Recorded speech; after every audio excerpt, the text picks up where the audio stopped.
Hello everyone, welcome to Bind EduTech। Class 11th का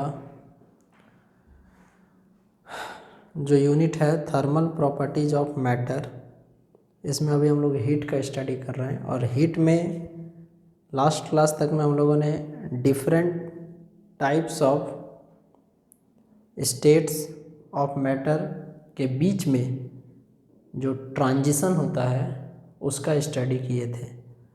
और आज उससे आगे बढ़ते हुए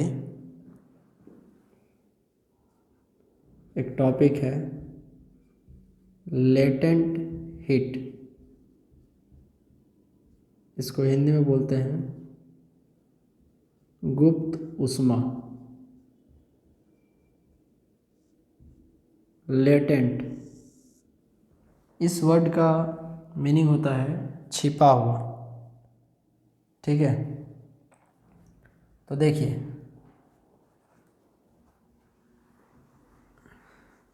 इसका डेफिनेशन लिखेंगे हम लोग लेटेंट हीट का। It is defined as the amount of heat it is defined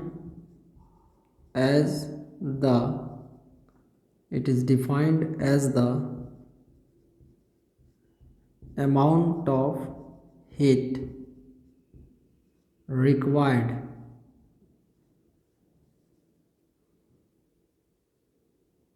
to change the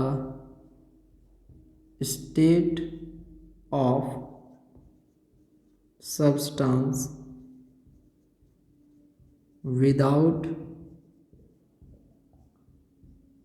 change in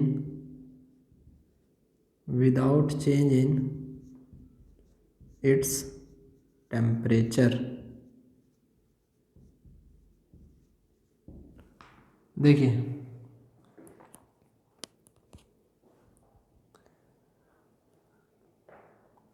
कोई भी सब्सटेंस आपको दिया हुआ है और यदि हम लोग को उस सब्सटेंस का स्टेट को बदलना है, it means to say that उसको किसी भी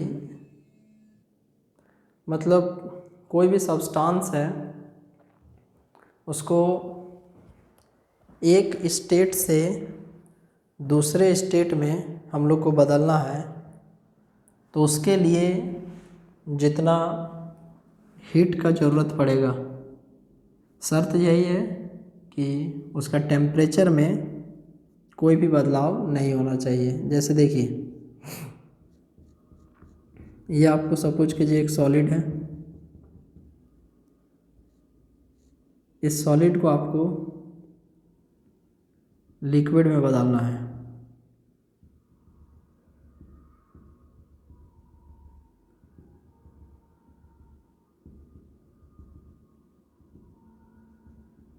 इस सॉलिड को हम लोग को लिक्विड में बदलना है। तो यदि सॉलिड को लिक्विड में आप बदलना चाहते हैं तो उसके लिए सॉलिड से लिक्विड में बदलने के लिए तो आपको हीट देना पड़ेगा। लेकिन कितना हीट दे कि ये आपको सॉलिड से लिक्विड में बदल जाए, लेकिन जो टेम्परेचर है, टेम्परेचर का जो वेरिएशन है वो होना चाहिए इज इक्वल टू 0। मतलब टेम्परेचर में किसी भी प्रकार का कोई बदलाव नहीं होना चाहिए। तो बिना टेम्परेचर में बदलाव किए किसी सब्सटेंस का जब स्टेट को चेंज करना होगा तो उस समय उसके लिए हम लोग जो हीट प्रोवाइड करेंगे, उस हीट को जिसको ये लेटेंट कर लेगा, छिपा लेगा, उस छिपा हुआ हीट को हम लोग लेटेंट हीट कहेंगे। अब लेटेंट हीट को थोड़ा एक्सप्लोर करते हैं। मान लेते हैं कि कोई सब्सटेंस है जिसका मास है m, तो late m is equal to mass of substance. Let m is equal to mass of substance. और जो h है, h ये है आपको amount of heat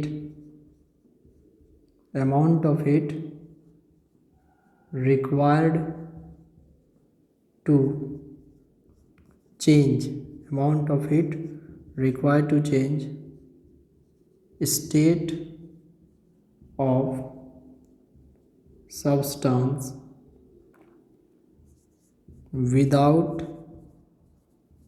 change in temperature.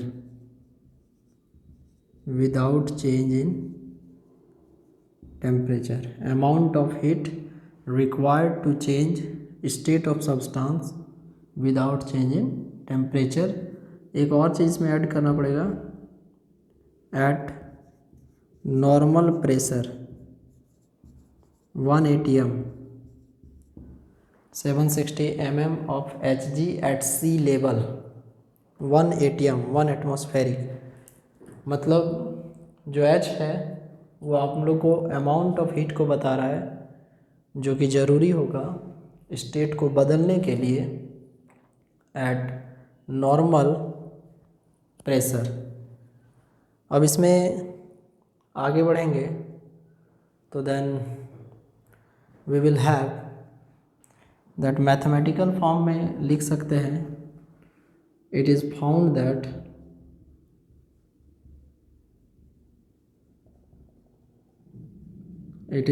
That H is directly proportional to M. H is directly proportional to M, तो H बराबर L into M, H बराबर L into M। जैसे H क्या है, हीट है, और M क्या है, मास है। इस लाइन का मैथमेटिकल मीनिंग क्या हुआ?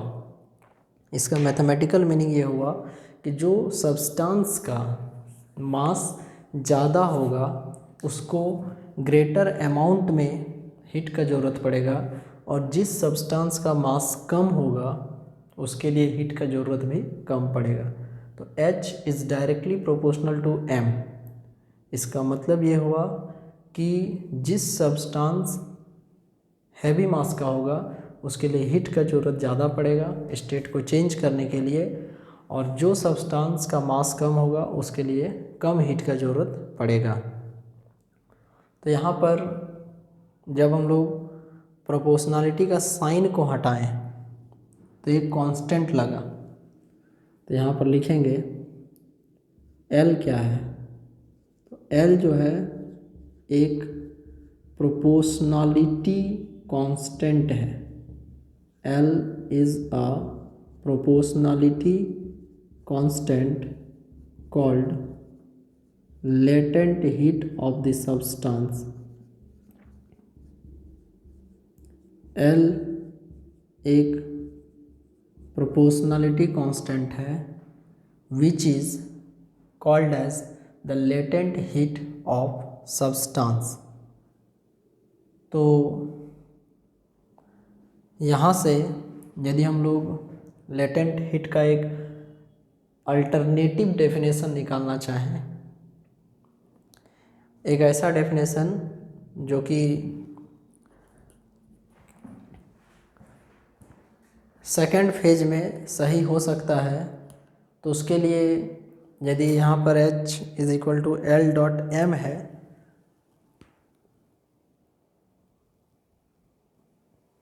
सपोज यदि यहाँ से आपको मास का वैल्यू यूनिटी ले लेते हैं और इसको लिख देते हैं if m is equal to 1, if m is equal to 1, तो h बराबर L इंटू 1, h बराबर L। ये क्या हुआ कि latent heat is defined as the amount of heat which is required to change the state of unit mass of the substance without change in its temperature at normal pressure। तो मास का value यदि 1 होगा तो H बराबर हो जाएगा L। मतलब latent heat वो हीट है जो कि ज़रूरत होता है किसी सब्सटेंस के यूनिट मास का स्टेट को बदलने के लिए, लेकिन उसके टेम्परेचर में कोई बदलाव नहीं होना चाहिए एट नॉर्मल प्रेशर। अब इसके बाद इसे H बराबर आ गया L। अब unit of L, unit of L formula होता है H बराबर L डॉट M, H बराबर L डॉट M, तो L बराबर H बाय M, L बराबर H बाय M। पहले SI यूनिट पर बात करेंगे। तो हीट है तो हीट का यूनिट हो जाएगा जूल और मास का यूनिट हो जाएगा केजी। हीट का यूनिट जूल और मास का यूनिट केजी, तो ये आपको हो जाएगा joule per KG, joule per KG.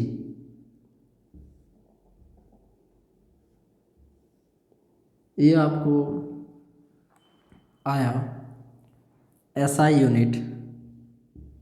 अब बात करेंगे CGS यूनिट। तो CGS यूनिट हो जाएगा, जैसे जूल के बदले हो जाएगा कैलोरी और किलोग्राम के बदले हो जाएगा पर ग्राम। तो कैलोरी पर ग्राम, जैसे जूल पर केजी है तो जूल का छोटा कैलोरी और किलोग्राम का छोटा ग्राम, तो कैलोरी पर ग्राम। ये आपको आ गया CGS यूनिट। अब इसके बाद हम लोग इसके डायमेंशन पर बात करेंगे।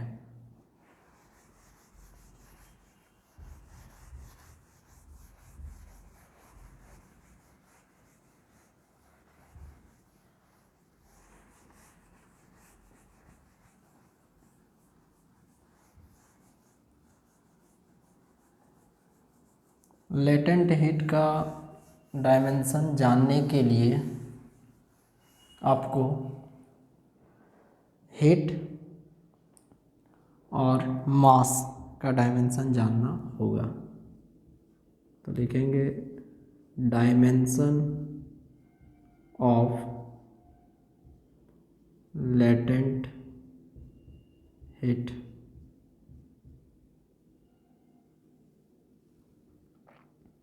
Dimension of latent heat.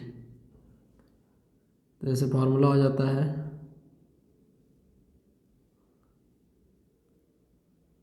H L into M, तो L बराबर H बाय M। अब जो यहाँ पर आपको H है दैट इज़ द हीट, तो इसका डायमेंशन हो जाएगा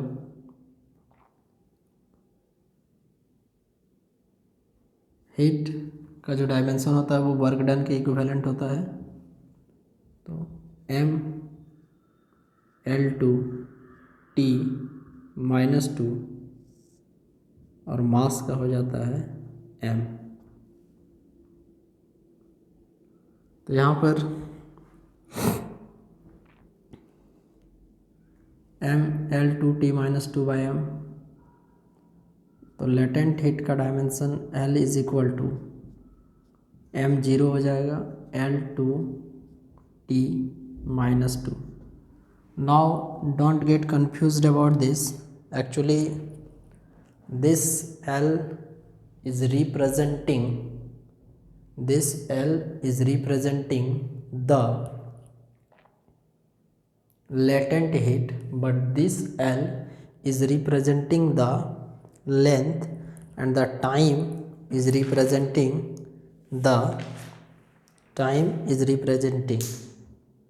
T is representing the time, या time is represented by T.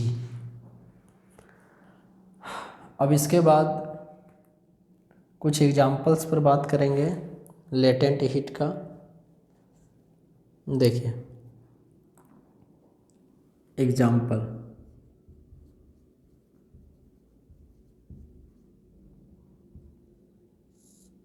तो सबसे पहला example,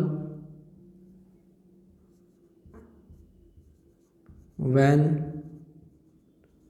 heat is given to ice, when heat is given to ice at 0 degree Celsius, it changes into water. It changes into water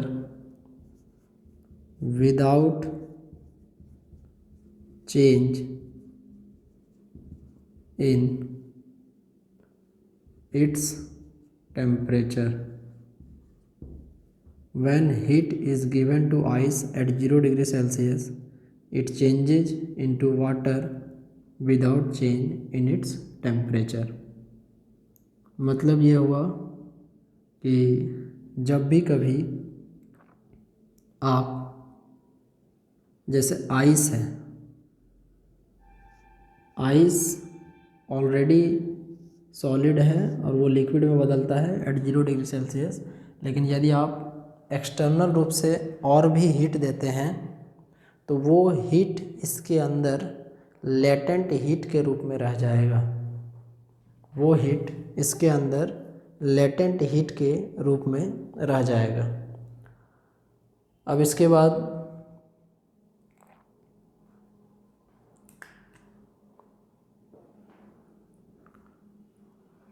second कि when heat is given to water, when heat is given to water at 100 degree Celsius, when heat is given to water at 100 degree Celsius, then it changes, यह बदलता है, it changes into steam, भाप में, या कह सकते हैं कि वाष्प में बदलता है, without change in its temperature at normal pressure। मतलब यदि कोई वाटर है वो 100 डिग्री सेल्सियस पर बॉयल हो रहा है एंड एक्सटर्नल रूप से यदि आप उसको और भी हीट प्रोवाइड करते हैं तो वो जो हीट है वो उसके अंदर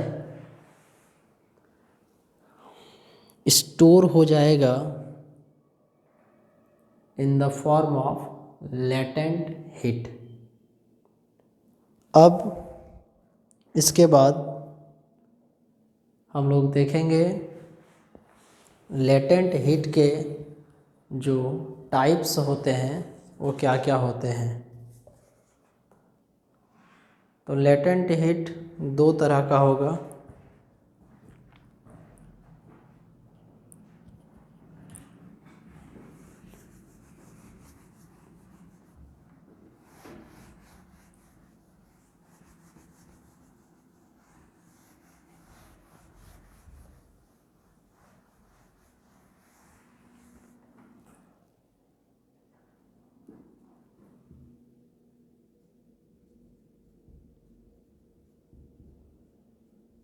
लेटेंट हीट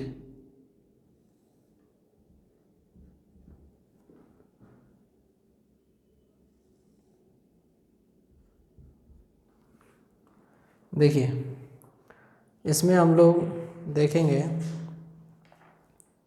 एक हो जाएगा आपको latent heat of fusion, latent heat of fusion, और एक हो जाएगा latent heat of vaporisation, latent heat of vaporisation, latent heat of vaporisation. Fusion तब होता है जब कोई सॉलिड लिक्विड में बदलता है, जब कोई सॉलिड को हम लोग हीट करते हैं और वो सॉलिड यदि लिक्विड में बदल जाता है, इस प्रोसेस को हम लोग याद कीजिए, पहले भी डिस्कशन किए हैं कि इस प्रोसेस को हम लोग मेल्टिंग या फ्यूज़न कहते हैं। कोई सॉलिड जब लिक्विड में कन्वर्ट होता है तब, और यदि आप किसी लिक्विड को गर्म करते हैं और वो गैसियस स्टेट में जाता है, तो लिक्विड से यदि बन रहा है गैस, तो then that is called vaporisation. Liquid से यदि गैस बनता है then that is called vaporisation. इसके बाद इसका एग्जांपल लिखते हैं यहाँ पे, आइस से वाटर।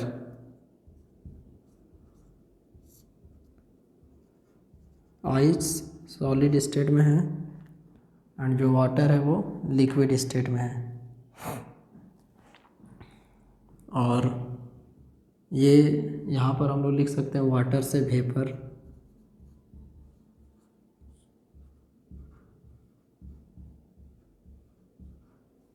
वाटर से वेपर। अब इन दोनों का जब वैल्यू कैलकुलेट किया गया तो एक को हम लोग दिखाते हैं LF से और एक को लिखते हैं LV। LF और LV का मतलब क्या हुआ, तो जो LF है वो बताता है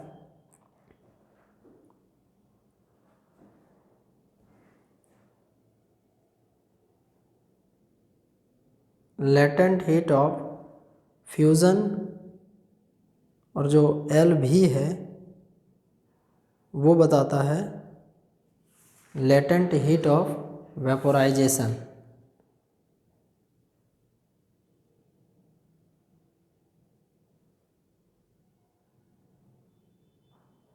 देखिए इसमें SI सिस्टम में और CGS सिस्टम में डिफरेंट वैल्यूज़ आपको मिलेंगे। LF का वैल्यू पहले यदि देखें हम लोग तो वो आपको हो जाएगा 3.3 into 10⁵ joule per KG. LF का value 3.3 into 10⁵ joule per KG, और यही चीज़ यदि हम लोग CGS के फॉर्म में लिखें तो 79.6 कैलोरी पर ग्राम। इसके बाद यदि LV का वैल्यू लिखें, लेटेंट हीट ऑफ वेपोराइजेशन, तो इसका वैल्यू हो जाता है 22.6 इंटू 10⁵ जूल पर केजी, और LV is equal to 540 calorie per gram. तो हम लोग इस पर एक बहुत ही इम्पोर्टेंट डिस्कशन अपने डेली लाइफ से जुड़ा हुआ नेक्स्ट क्लास में करेंगे। आप सभी को यहाँ तक देख के रखिएगा। अगले क्लास में मैं इन दोनों का मतलब तथा अपने डेली लाइफ से जुड़ा हुआ एग्जाम्पल कहाँ पर हम लोग इस वैल्यू को फील कर सकते हैं इसको बताएंगे। Take care of yourself. Thank you very much.